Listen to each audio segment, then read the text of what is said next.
because half the people in my family that I've mentioned the word autonomy to look at me like I have a second head. They don't know what it is. So I grew up in an environment where consent was never discussed. Gender roles was really the only thing that was taught outside of the curriculum and even in the curriculum. There was no pride in being anything but the stereotypical Barbie femininity. And even Barbie wasn't allowed in our house. So I grew up without any positive representation of being straight and a female.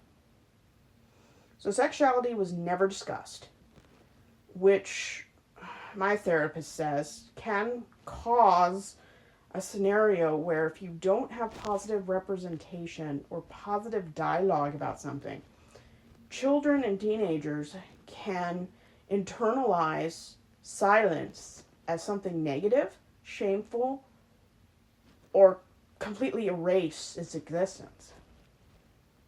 So I grew up in an environment where we didn't even talk about male sex, let alone female sex. And most of my family denies factual sexual information. I've never had a class until my late 20s, early 30s, where I actually learned how both genders' body parts function, everything from, what bones are called to how certain reproductive organs work. So, if you're a fundamentalist woman at any age, it's hard enough growing up with information, let alone nothing. I think, from what I understand of being in therapy for 2.5 years, my fundy in fundamentalism repressed my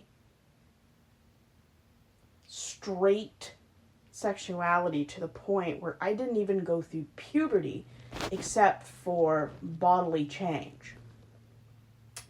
I mean, girls go through change in voice, facial hair, periods, all kinds of aches and pains. So I did go through all that.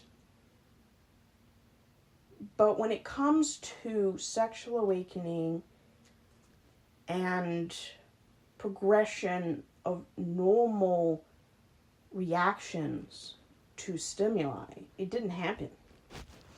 Now, don't get me wrong, I did have a few crushes, but being homeschooled, where I never encountered anyone that wasn't outside of a very narrow Southern Baptist church, it's not the same thing as meeting people of all different races, genders, orientations, and religions.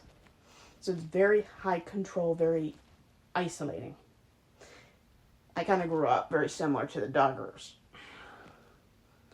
So not having any positive representation of female sexuality, female anatomy, consent, can do a lot of damage to women or anyone that identifies as a woman, whether biologically or post-op. I mean, womanhood is such a broad statement that we define it as we want to define it.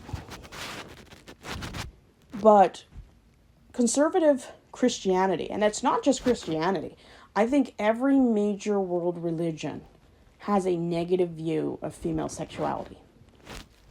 Not all religions demonize it, villainize it, suppress it, or in some very common instances, cut it out.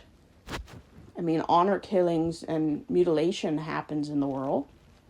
People kill each other over having such an archaic view of female sexuality. I don't think anything except commitment comes... Honestly, I don't think anything except commitment scares men more than female sexuality. And